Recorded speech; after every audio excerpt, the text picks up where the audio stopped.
Hello, I'm Linda Amelia from NK1 2018.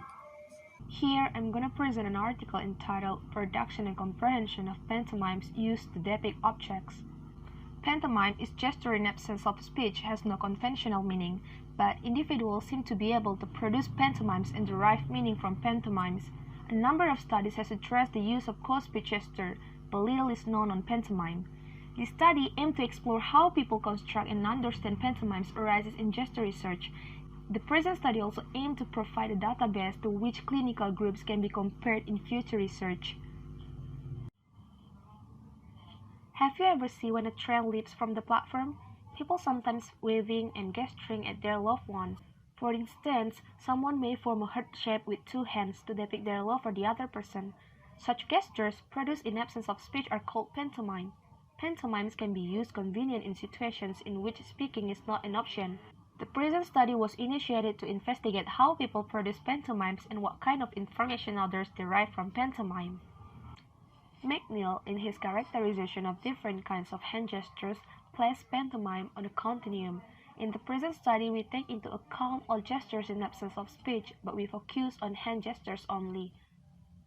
In this case, pantomime will become better formed in that the hand shape and movement will increase in precision and will change in accordance with the grammar and rules of that involving language.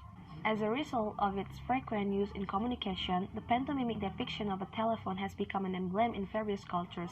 In Italy, for instance, people revert to the action of calling someone by holding a fist with stretched thumb near the ear and a little finger near the mouth. Like this picture.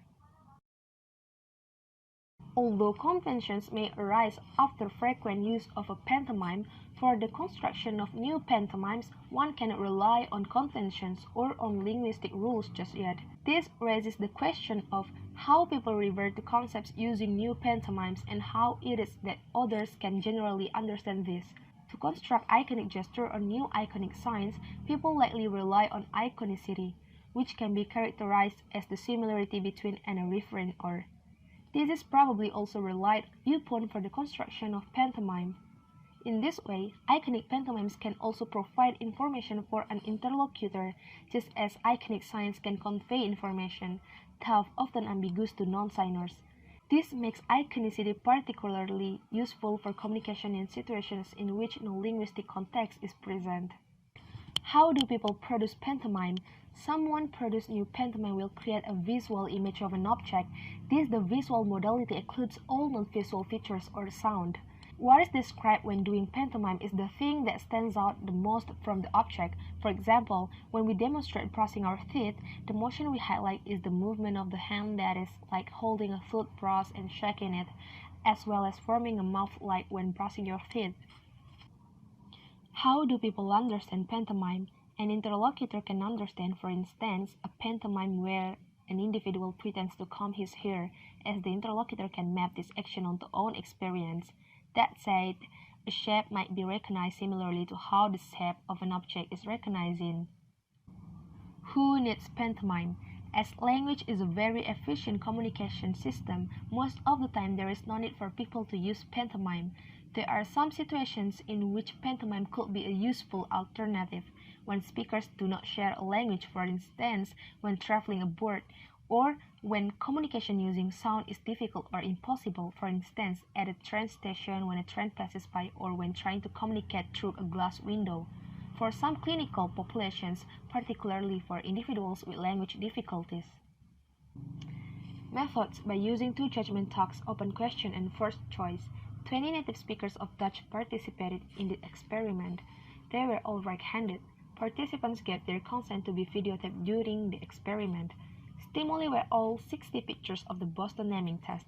The pictures in this test depict various objects, animals, and plants, which increase in naming difficulty from high-frequency words such as house to low-frequency words such as compass. There were three major findings. 1. Systematic aspects, in that the same technique was used across individuals to depict a certain item, which suggests that pantomime is not fully idiosyncratic. 2. Tools were most often depicted by a handling technique, and animals most often by an object technique.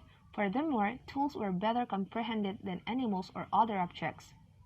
3. The meaning of pantomime is semantically rich but ambiguous and highly dependent on context. This showed that pantomime is not fully idiosyncratic, as pantomime is based on people's mental representation of objects.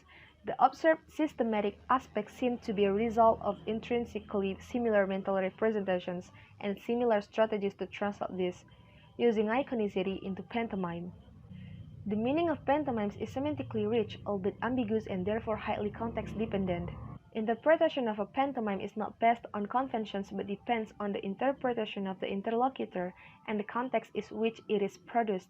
Individuals probably rely on their own schematization of a concept, and overlap in schemes between pantomimer and interlocutor may lead to mutual understanding. In conclusion, the study aimed to explore how people construct and understand pantomimes arises in gesture research. Someone produced new pantomime will create a visual image of an object and how people can understand pantomimes because the interlocutor can map this action onto own experience. The meaning of pantomime is semantically rich but ambiguous and highly dependent on context. Okay, that's all about my presentation. Thank you for watching and goodbye.